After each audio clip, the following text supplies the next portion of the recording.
BK, welcome to KFL tonight, man. We preview Week 5. What is going on, man? Oh man, just another day in paradise. You know how it is. Man, dude, this is halfway through the regular season right now. I mean, this is the real deal. I mean, you got a ton of teams that are on bye week. We have 9 games this week, whereas opposed to it's usually 14. But man, things get cranked up here in the next couple weeks, man. But this week is pivotal for a lot of teams, man, including the one I'm on. You know, yeah, so, control the division. Yeah, it is. It's going to be fun. Look at Lauren Fury from Orlando at ICAST this weekend, man. That's a big event. ICAST. Yeah, big stuff. Very cool. Yeah, it's fun. It's always a fun event. I'm jealous. I always want to get down there for ICAST. But yeah, I've never been. Just never. No one invites me, man. I don't understand it. Conrad Benetti got ICAST, you know? I mean, I'm just a peon. That's okay. I understand. Yeah, it's all right. It's all good. It's all good. Well, I mean, hey, man. Yeah, it's good. This is gonna be fun, man. So I cannot wait. This is going to be just a knockout drag out. I was telling you, man, this weekend, there's like a massive heat wave going around. You know, massive, right? Yeah, it's gonna be 102 degrees here Saturday, man. Screw that. That's my life, man. Every day, 102 degrees. So that's unreal. Nothing new here, man. Yeah. Look at this. Next year we take KFL to ICAST. You daggone right we will. There we go. That's what I'm talking about. Well, BK, let's go ahead and get started with the first game, shall we? This is the highlight. This is going to be leading off our show tonight. KFL tonight. It is going to be. Listen, this game I'm looking forward to right here. Boom! This game. Look at this one. Renegades versus Granite State Sticks, man. 2-1 versus 3-0. This is a non-divisional game for either one of these guys. So, Granite State is traveling to Lake Winnipesaukee. We've got Granite State at 8-point favorite at Winnipesaukee. I had an opportunity to talk to both these guys. I mean, Granite State Sticks, and man, these boys are fired up and ready for this one, man. This is good stuff. Frank Palafrone doing his. And all of his posts and everything else, he's fired up for this one as well. So I don't know, man. What do you think? Yeah, maybe the match of the week. I would say. It's hard, man. There's some good ones this week. Like there's some really good ones, and there's some that are really good because it's like heavy weighing games, and then there are other games that I think are going to be really, really good. Yeah. For example, like Louisiana and Bandits on Fairfield. Ooh. Yeah. Like that game doesn't, for the Bandits anyways, So, but like this game, man, there's a name on there that I'm looking at for Granite State, and that's Jake, man. Oh, we got double Jake, but I'm talking about Jake A, man. Jake A. Like Jake we keep hearing about this guy. Keeps putting numbers up, man. Right on. Maybe handicapping themselves a little bit, letting Steve fish, but yeah. Hey, we have a debut tonight, man. It's our boy Keith Lamberth. He is from Alabama. He is a KFL correspondent, KFL Tonight correspondent. He's enjoyed coming on with us, man, and he's actually interviewed Ryan Nye getting ready for this matchup. Here's a little bit of his conversation with Mr. Ryan Nye of the Connecticut Renegades. Hi, guys. What's up? This is Bass Boss 334, Keith Lamberth. As you guys may know, I'm coming to you with the KFL Week 5 player preview interviews. I am here with fellow Team Enduro Power member Ryan Nye. He is a member of the Connecticut Renegades, and they are on the road this week with a big match against the Granite State Sticks, who's undefeated going into the season. Ryan, how do you feel about this matchup, knowing you just came off this body of water for the Hobie event? I feel pretty good about it. Obviously, they're a really good team. The Hobie event's kind of every man for themselves. So coming into this one, I think the whole team and going up there where these people or the Sticks are all local and they fish that body of water a lot more than I have. But I do feel good for it being an away event. I do feel good about it since I was just there a couple weeks ago. So you guys are 2-1 coming into the season. Y'all get to go up there and you get to face off with the old Blackbeard. Any trash talk you want to give old Stephen O'Brien real quick before we continue with the interview? We got a little trash talk going on, but no, we'll let that ride. We'll do it after. Right. Let the hook set speak for themselves, right? Let the hook There you set speak go. for themselves. Yeah. Speaking of, you said, again, you just come off the Hobie event up there. Talk to me about the difference between the individual competition aspect and doing it with a team. What are the things you like about doing the team competition or dislike about doing the team competition? I like that you can break down water a lot better, quicker, and just move information around a lot more. I think during with doing it by yourself, like sure you get a little information from people, but you never know what's actually believable and what's what. But in the team format, you get a lot of information from whoever's on your team. And I mean, we're bringing 6 guys to Granite State to just help break down the water. So we're gonna, it's not just 4 of us this time; it's gonna be a whole team effort. And I like that. I like being able to bounce ideas in different areas, and I don't need to go fish the whole lake by myself. BK, man, I like what he said, man. Connecticut's bringing up 6 guys, man, to go pre-fish for this event, man. I like that, man. I like that. I think that's a strong move by Connecticut, man, because they know they need it, man. Yeah, Ryan's ready, man. Let's go. Yeah, man. I mean, they got Tibbins going too. Like, it's gonna be a great matchup. We think. I feel like 8 is hefty. Point wise. Yeah, I think that's hefty. It could. I got people in the chat saying closer than 8. 8 is too much. It could be, man. I don't know. You got to kind of give the homes 3, right? And just looking at the average numbers and stuff that these guys have been putting up, man, it's it's an extra 5 as far as I'm concerned. But again, I mean, who knows? I mean, again, I don't know. I mean, we throw up numbers, man, based on analytics and a lot of different numbers that we look at. But it's been pretty daggone good, man. I mean, the odds. Other than the road team blowouts and stuff, but I mean it's been pretty daggone good. So we'll see. Yeah. Justin thinking Renegade's gonna upset. I mean, you got a pick, Greg? Who you got? Well, let me do this. Let's talk to the Granite State Sticks first, and then I'll give my pick. Hey, I had an opportunity to sit down with these boys, and I'll tell you what, this is the first time that actually they are making their KFL Tonight debut here, and these young guns, man, not playing around. Let's talk to them.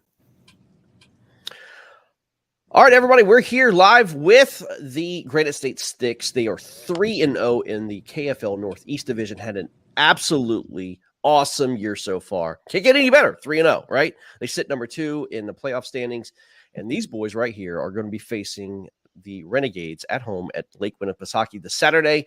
Guys, welcome to the KFL, man. What's up?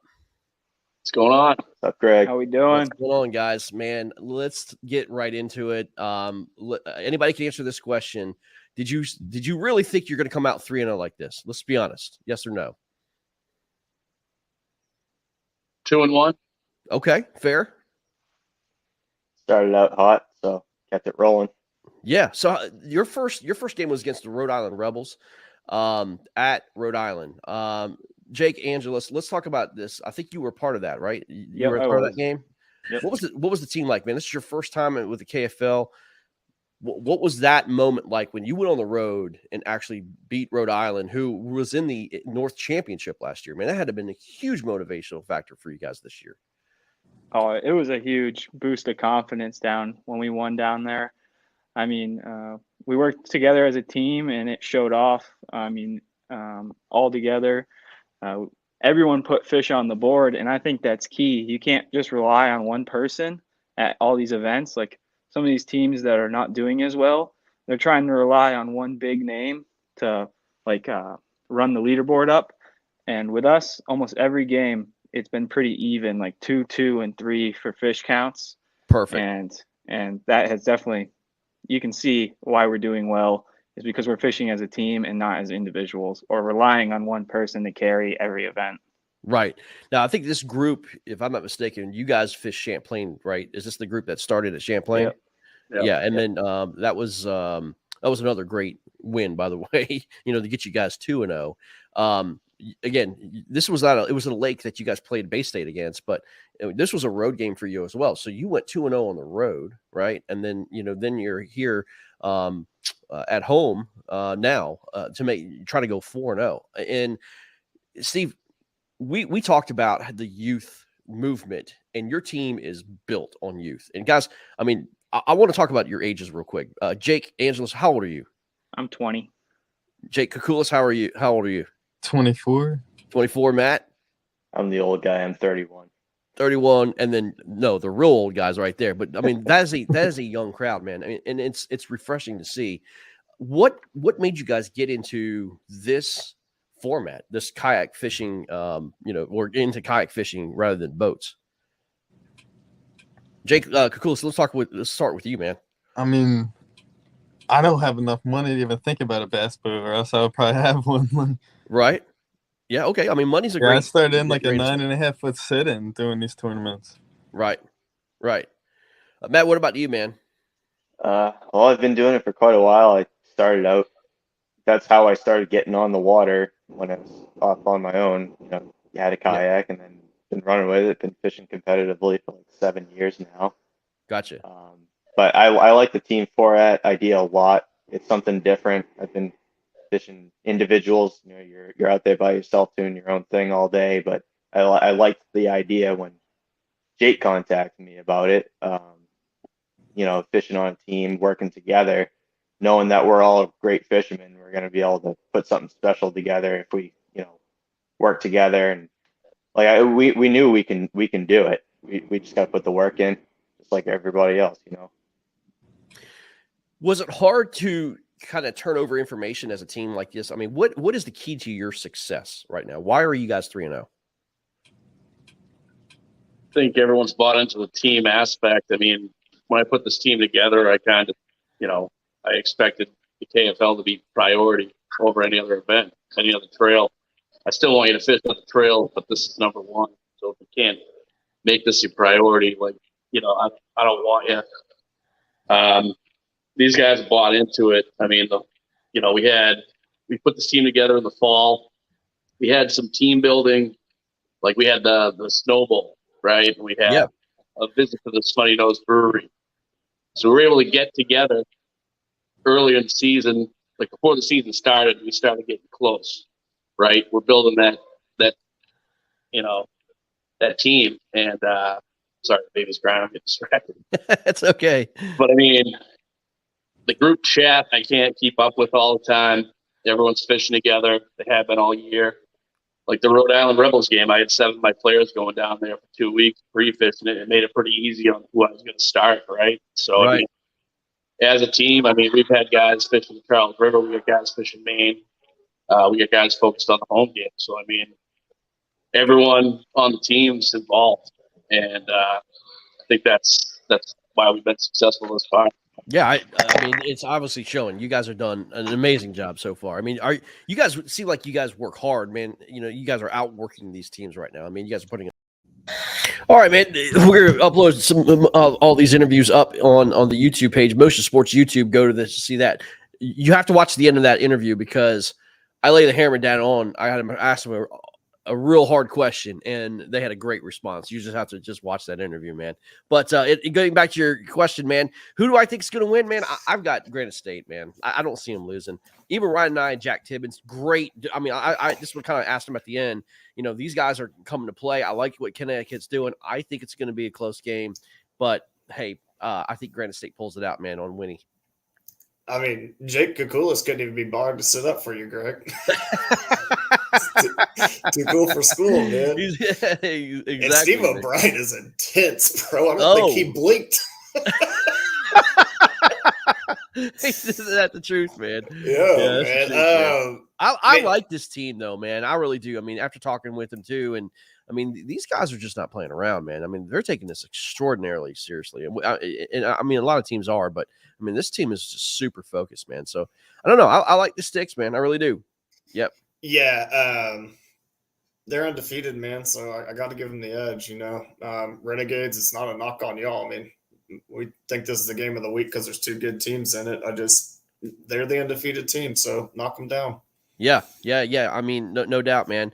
Another game we kind of want to highlight here, man. I like this game right here, man. The Knights versus Motor City Ambassadors. Mm-hmm. Look, we talked about Granite State being 3-0. They're actually second in the North behind Motor City. But, man, Indianapolis with this win could take control of that division, believe it or not, because they'll have a head-to-head. They're going to St. Clair. Man, Motor City Ambassadors we have at 7.5-point favorites, man. Man, this is going to be an awesome game. And also, guys like Mike Elsey went out and he finished second in the St. Clair event with KBF. Yeah. So he's on fire. He's sitting on cloud 9. Gets to fish it again this week. But man, Motor City's tough, man, on that body of water, bro. Yeah, man. Not only that, Motor City, look at that roster, man. They are not messing around, bro. No. Yeah. No, they're not. Keith Lamberth had an opportunity to sit down with Zach Soler this afternoon, and here's a little bit of the highlight of the interview. All right, guys. Keith Lamberth here, the old bass boss. I am with Zach Soulier of the Motor City Ambassadors. We're talking Week 5 preview for the KFL. Zach, welcome on. Thanks for having me. So, real quick, let's talk about the start to the Motor City Ambassador season. You guys are 3-1. You've got a home and home coming up with Indianapolis. 3-0. 3-0. I'm sorry. Yes, 3-0. So, home and home this week with Indianapolis and next week. So, talk to us about what that matchup is going to mean to you guys as far as the playoff picture for the KFL. It's a huge match. I mean, any league or divisional matches are huge matches. This one specifically because we went 1-1 with them last year. I do believe that if we can win one of these, that locks us into a playoff spot within our division.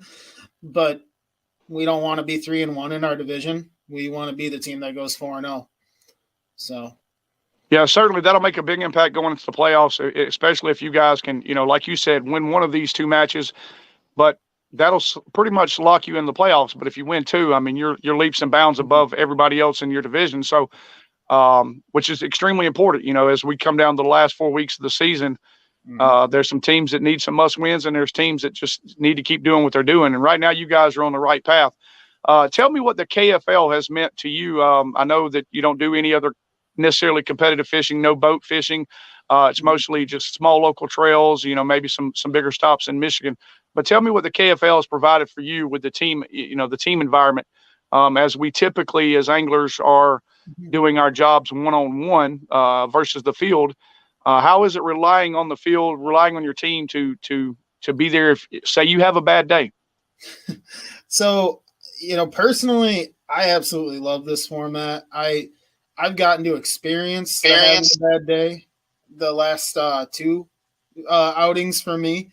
The first one, I went to a spot where I was looking at big fish all day, but just could not get them to bite.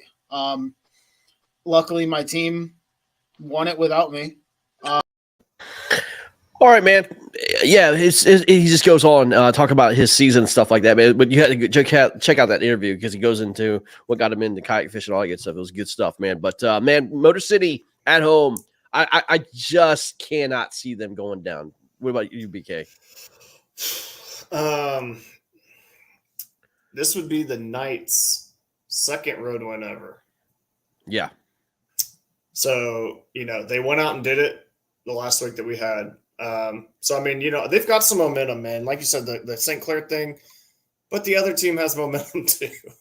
And unfortunately, I'm going to just kind of rule that out, and I'm just going to go with the home team here.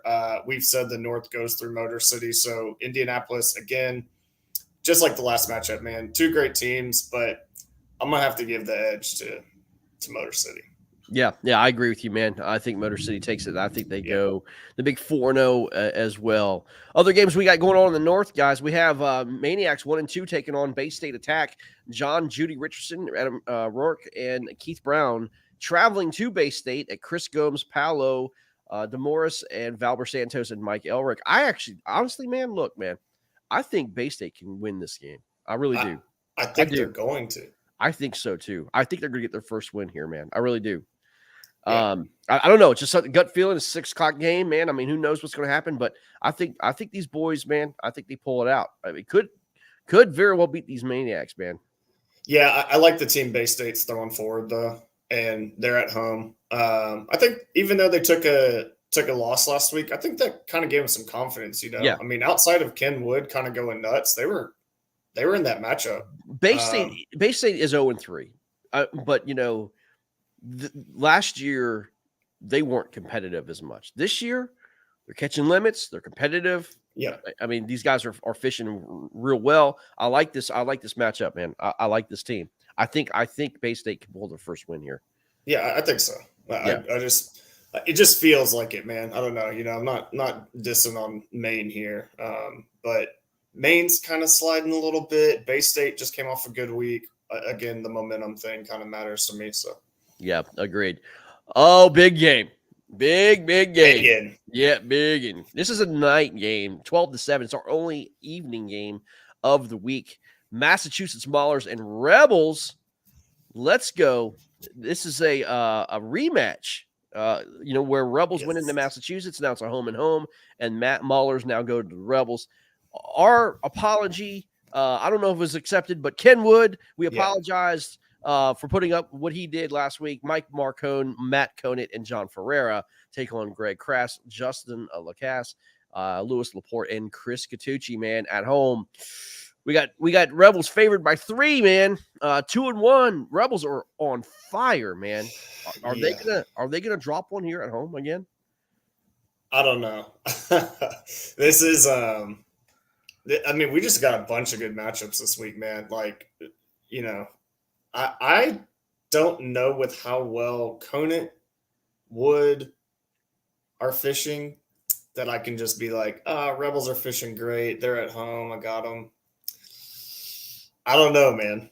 I'm real torn. Conant was fishing very well in the KBT bracket, man. Yeah, this past weekend. Yeah. I mean, put up 99.5 inches, man. I mean, I don't know what else to say. You know what I mean? Yeah, man. I'm no disrespect to Rhode Island here, but I feel like I in particular have been maybe a little harsh on Massachusetts because of the expectations we have of them. And we talked about if they were going to get that win last week, is that going to start the momentum train for them where they become that juggernaut again? And if they're going to do it, they need this game. And I think they know that. So I'm going to go Massachusetts. Yeah, I'm going to have to agree with you. I think really Massachusetts can absolutely pull this out. I really do. This was their speed bump last year, man. I think they did take that loss at home. I'm sorry, they did take that loss on the road on the second game that they played Rhode Island, and then I think they had a rematch at the championship, and then Maulers beat the Rhode Island Rebels. So there is a history of Maulers going into Rhode Island and winning. So now they have to avenge their loss that they had at home against Rhode Island, man. But either way, this is going to be one of those matchups, man. Like every matchup Rhode Island plays, it's pretty much going to be coming down to the wire. Yep. You know what I mean? They might be the most competitive team week in, week out. Like I've not seen them have a bad performance, I don't think. Yeah. Yep. It's gonna be fun. It's gonna be fun to see. All right, another great game that we got going on, man. This is a battle of the Atlantic Division. Here we go. Brian Balser, Brian Nunziato, Jacob Turner, and Tyler Sweet. The New York Empire, 2-1, leading that division, is going to Delaware Doom. You know where they're fishing? They're fishing the Upper Chesapeake, man. Which is, I mean, look, man. It's a hit or miss fishery up there. A lot of big tournaments are up there, man. But Delaware Doom is hosting them. David Burt, Bunky Weichert, and J.R. Rentz and Douglas Rash. We got the Doom 2-point favorites. This was an evening game. They moved it to the morning because it's a better fishing, during that time. But 2-1 versus 1-2.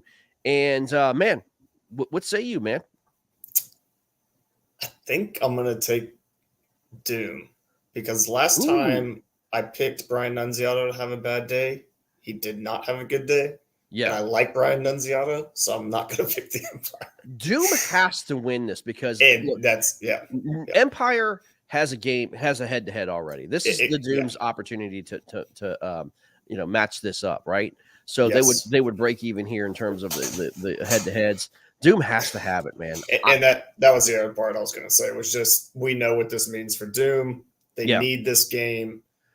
I think they're going to take care of business. Yeah, and I believe the last time we saw New York Empire on the road was at Connecticut, and they put up 29 inches. So, you know what I mean? So, but they learned their lesson. They came back strong. We had to talk about like who's leading a division that you called them out, Greg. You said contender, pretender, and you had the Empire on pretender. So New York, here's your chance to Show it out. Get a heartfelt apology from Mr. Yeah, you're right. You're 100% right, man. I mean, Yeah.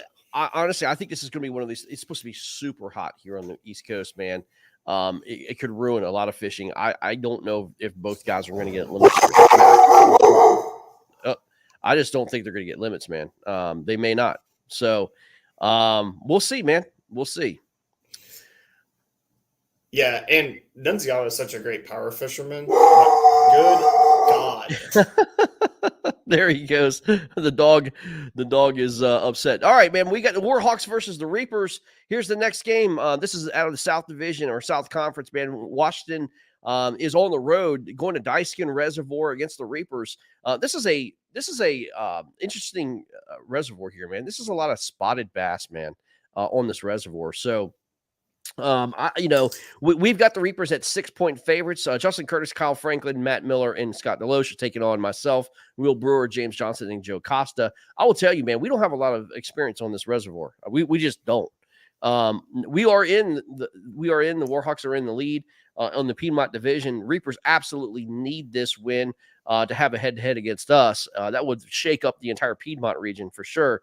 And we've got to win to stay ahead. We got to win to just continue to stay ahead. And I'll be honest with you, I'm just going to give you the God's honest truth. I have no idea what I'm doing here. I mean, it is the God's honest truth. I have no clue what I'm going to do here with 102-degree weathers. I have no idea. Yeah, so I'm gonna go a little in depth here, and hopefully Leo doesn't have anything to say about it. But man, really hot temps on, like the res, like the kind of that y'all have over there, where it's going to be like, steeper banks, stuff like that. Unless Will Brewer goes nuts, I think the Reapers kind of. John Patrick said 20, and I wouldn't want to take that bet. I'm sorry, Greg.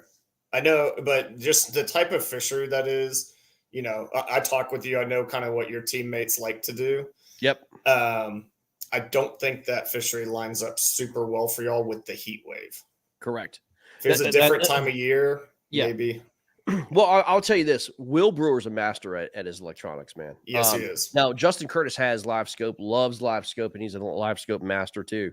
So I think the head-to-head matchup is going to be between Justin and Will. If Will can get those fished out in his electronics, man, it could be dangerous, But Yes. That's what we're relying on. I'm going to do my thing. I'm going to try to figure it out as it goes. But but I ain't giving up, dude. I promise you that one thing. I'm going to fish my butt off until from 6 to 1 and see what happens. So yeah, and like I said, I mean, we've seen Will Brewer live on here, just going over brush piles and just picking them off. Yep. And I mean, he is very, very good at that. And if he can find that kind of stuff, I don't know his experience on that lake, but if he has that stuff and they line up right, which they will probably, with that kind of heat, he could do it. But I think he's going to have a Herculean day to make that happen. Agreed. Here's another matchup, man, in the Piedmont division. The 0-4 Lunkers taking on the Carolina Casters. This is at Randleman, guys. We have the Casters 5.5 points due to Arlie Minton and Corey Dreyer there. But to be honest with you, man, the guy I'm looking to do some damage this weekend is Matthew Dunn at Randleman, man. I think he can absolutely get it done for the Lunkers, and I think possibly the Lunkers get their first win of the season, man. Corey Dryer's fishing. I'm not going to pick against them. Corey Dreyer is trying to just 1v7 every single matchup that Carolina has had. He doesn't care how the rest of the team is doing. He's trying to help them. He's drugged them over the finish line a couple times already. I'm not going to count him out, man. The guy's just fishing great. He seems to always show up. Sorry, Tar Heel. You guys are 0-4 too, so that's hard. That's hard for me. Chris Cahoon asked where the Reapers and Warhawks are fishing. We're fishing Dyskin Reservoir. That's where we're fishing. So, all right, yeah. So don't sleep on Paul Roberts this weekend. Keith says, and then can't pick against Corey. Hey, I agree, man. I mean, these guys are a new team with Corey Dreyer, and you're right. It's good stuff, man. All right, moving on. Another fun game. I can't wait to see. Really interested to see. The Swamp Donkeys, man. They're traveling to the Punishers. This is on Lake Murray. And the Swamp Donkeys, fresh off their big win, Russ Kennedy, MVP of the South, getting out of the state of Florida. And because of that, we haven't really seen too much of the Donkeys outside Florida. They're a 4-point underdog going into the Punishers, man. Yeah. Swamp Donkeys did right by me last week. And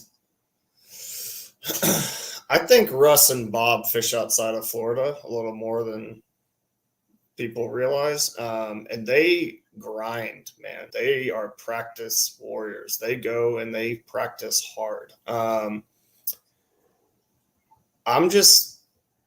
Palmetto has not impressed me at all, really. I got Swamp Donkeys, man. Huge win last time out. Yeah, big win. And I mean, I know Russ and Bob, some of the baits they like to throw, and I think it lines up well for where they're fishing. So Charlie Greer makes his KFL debut. Y'all don't know Charlie Greer out of Florida. You better know who he is. I mean, he's an absolute stick out of Florida. So it'd be interesting again to see how he fishes outside Florida. Richard White finished 22nd, I believe, in the KBF event at this particular lake. So I mean, they got some good juju going into this thing, man. But Frank Wolf, Scott Simmons, Terry Smith, Blaine Upton, they know Murray. It didn't work out for them last time when the Copperheads came there. Did they learn, from protecting their home? Are they going to be more diversified, not just fish one particular area? Who knows, man? But at the end of the day, I think the Punishers do pull this out, not by a lot, but I think they pull it out, man, to get their second victory and just a chance to save their season. So we'll see. Okay, we disagree on one. That's good. Yep, we do. All right. Here we go, man. Louisiana Hurricanes, last game of the night, 6 a.m. game at the famed Fairfield Donkey Factory. Yeah. Blake Hennigan just broke the lake record, guys, with the 25-incher in practice. Yep.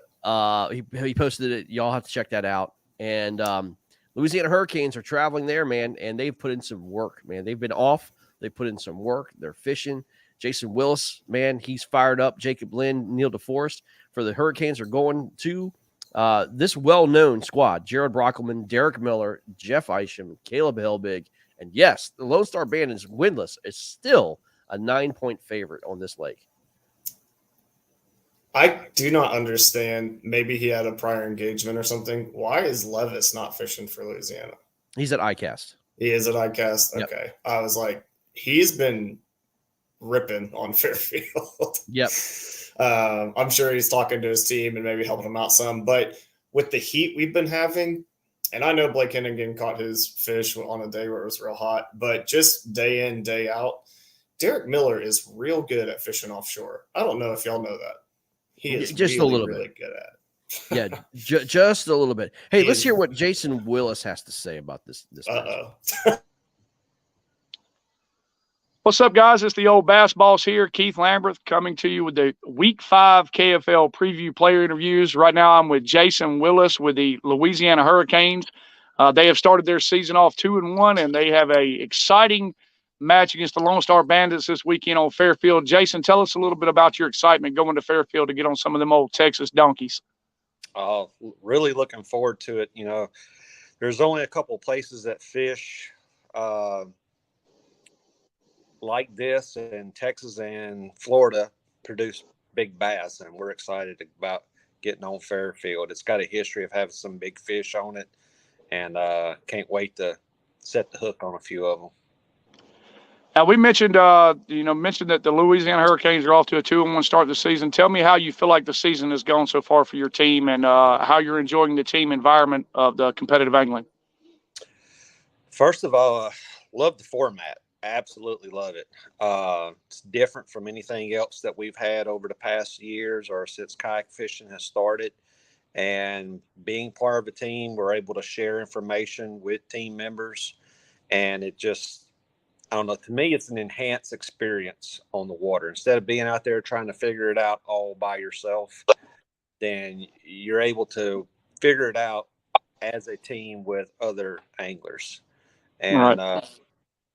And just if anybody's ever played any kind of competition in high school or college and you enjoyed those types of sports, then this is an addiction.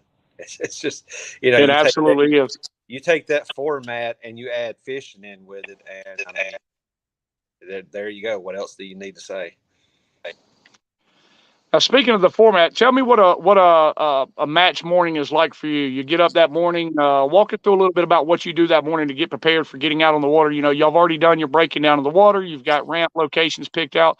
But what is the morning like for Jason before you head out to start competing against those other teams? It actually kind of starts the night before. You know, whenever you get out there and you get your pre-fishing in, and pre-fishing is over with, then that's when you start actually prepping for tournament day. And for me, I'll make my final preparations on my rods, my setups. I'll make sure everything's good, double check all my batteries on my equipment, and have everything ready to go. So when I get to the ramp the next morning, I can put my boat in order very quickly, very easily, and, you know, kind of have my game plan together. So if I don't do that, if I don't go in very prepared like that mentally, then it throws me completely off. I'm a little OCD that way. You're not alone in that. When I get up that morning, it's basically get up, get dressed, got to have the caffeine, got to have the coffee first thing, and a little snack on the way to the boat ramp. And then once I get there, it's time to get ready to go to work. Understandable.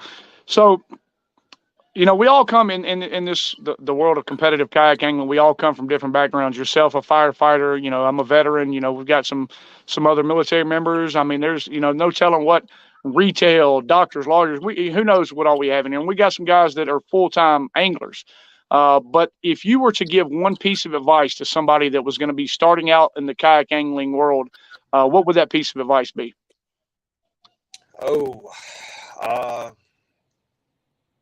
Research. Do a lot of research. Don't be impulsive on your equipment, and especially on your boat. Don't just go buy something because it's what you think is a good deal.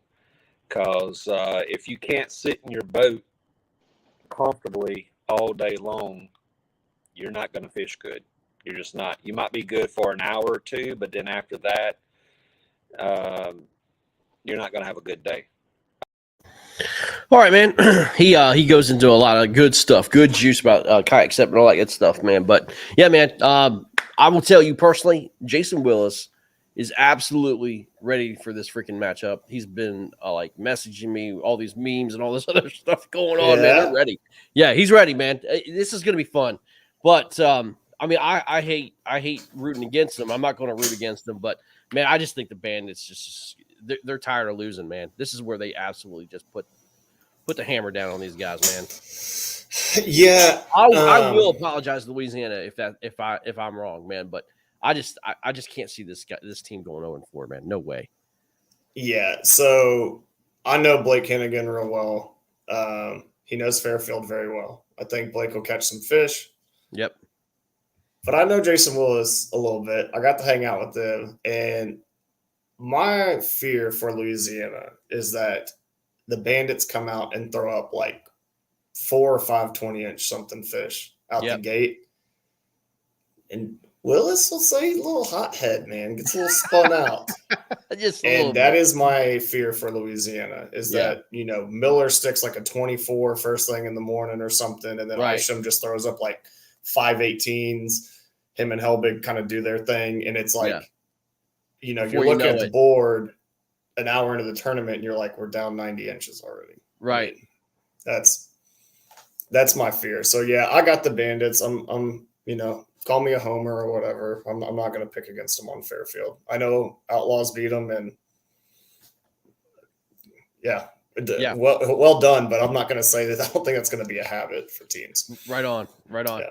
Well, man, we got some exciting news going on, man. We have got a new show coming on Wednesday, man. Oh, a new really? show, Fantasy, KFL Fantasy, man. These boys, nice. Justin Query, Greg Crass, and Todd Patrick lead your fantasy teams into the weekend. Talk about you know who's going to be doing well, all the statistics. They've got it all, man. You should see all the stuff that they've got going on, man.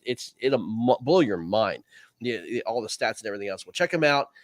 8 o'clock on Wednesday night. They will debut their show for KFL Fantasy and talk about the league in depth and break down all the numbers and go over like who's going to do well and all that good stuff, man. And I'm gonna wait till they get done, then I'll set my fantasy team because I tell you what, I will tell you, there's really two games I'm looking at.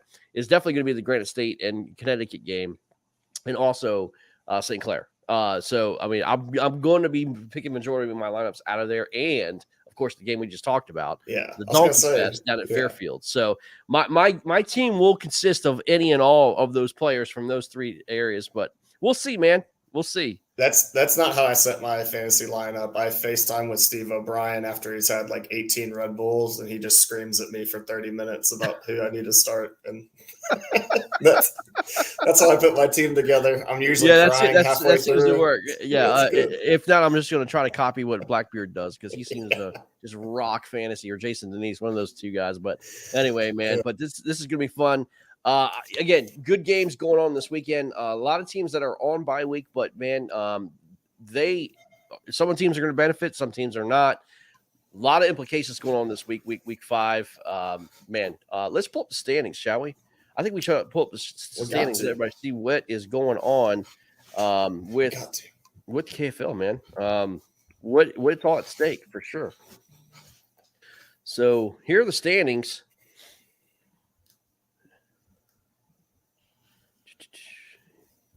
Here we go. Big time. All right, here we go. Granite State leads the Northeast 3-0. Rhode Island's 2-1. Maniacs are third in that division. Maulers 1-2. Bay State 0-3. New York 2-1. You know who's rooting for both teams to lose? Bronzebacks. Absolutely. Bronzebacks needs New York and Connecticut to lose. Man, look at New York's point. Listen to this. Here's the deal. Bronzebacks are on. Listen to this. Bronzebacks are on bye. If New York and Connecticut loses and Delaware wins, you have 4 teams that are 2-2. Oh, I mean they're the NFC East, I guess. They are the NFC East, man. There you go. Yeah, I mean that's crazy. You could have 4 teams 2-2 in the Atlantic Division. Motor City. Again, Motor City is a game ahead of Indianapolis Knights. That could be a head-to-head deal. Indianapolis Knights can take control of the division, but because of that head-to-head matchup there, and also the division record, so they will be 3-1, and Motor City will be 2-1. So, big game for the Knights there. Man, that's so interesting that the Shiners and Hammers have such a similar point diff because the Hammers have been not good. Yeah, well, there you go. They haven't been blown out though. Yeah. So yep. There you go. Warhawks are in the lead there in the Piedmont Division. They face the Reapers. Carolina's taking on the Lunkers, and again, I mean, all those teams I just mentioned, they need it. Norfolk Privateers are on bye. They're going to sit back and just chill and wait till the action happens, man. So. Yeah, and then Coosa's 4-0. They're on bye week this week. Swamp Donkeys need to win, man. They need to win to stay solely in second place. The Slayers, Copperheads, and Kraken are all on bye weeks. They do face the Punishers. There's only one divisional game out of that division that's happening this weekend, and of course, another team that's on bye is the Hogs. They have a control of the Southwest. Hurricanes there at 3-1. Man, dude, honestly, Hurricanes have to win just to stay in second, and Lone Star Bandits just being spoilers there, but Outlaws are on bye, man. So, I mean, I guess the Outlaws are kind of rooting for the Bandits there, man. Out of all the teams that have a bye week this week, who do you think needed it the most? That needs a bye week? Who do you think needed it the most? Like, of all the teams we have, because we've only got 9 games. Who? The Shiners. Really? Yeah. They need to regroup, man. Okay. Yep. Okay. I was like, because I had a short list of like Copperheads. I'm surprised I'm going to say this, but Arkansas. Yeah, after that loss. Well, yeah, that's a good one. On Conway, and then like Milton's boat was crazy. You know, they got a guy DQ'd. It's like, okay, Yeah. let's take a week off and kind of Yep. regroup a little bit. Yeah, I don't know. Yeah. Yeah. I think, I mean, you're right. I don't know. I mean, I hope none of these guys are getting stagnant. I hope they're out there fishing, man. I mean, because we've had quite a bit of a long duration of not having KFL fishing. So, yeah, I hope they they don't get stale, bro. Yeah, where I was going with that was like basically out of like 4 teams that are on bye, they were probably the 4 teams in the league I would say needed to buy the most. So Right. Great scheduling. Yep. Just perfect scheduling. Just great scheduling. I want to thank our sponsors, Three Bells, Rip It Energy, man. Rip It Energy. Go get you some Rip It Energy dollar at the dollar store, or go to ripetenergy.com. Thank you guys for supporting us, man. If you need energy before you get on that water, get on it. Don't worry about the coffee, man. Get Rip It Energy. That's give you plenty of energy that you need for this weekend. Also, Cross Kicks KFL 25. Get your pair of cross kicks or a couple pairs of cross kicks, man. Go to crosskicks with an X.com. Get you some pairs of water shoes. I tried them out this weekend, dude. Phenomenal water shoes, man. Awesome. Todd Patrick, is that right? I thought I saw Siddiqui was like 26 out of 30 something. No, this was day 2. Milton won, and Siddiqui was second on day 2. Oh, day 2. Okay. Yep, for sure. So, guys, thank you all for joining us tonight. This is KFL Tonight. We're out, man. Wednesday, 8 o'clock. Be back. See ya. Hey, thank you, Keith, for all those interviews, man. Thanks a lot.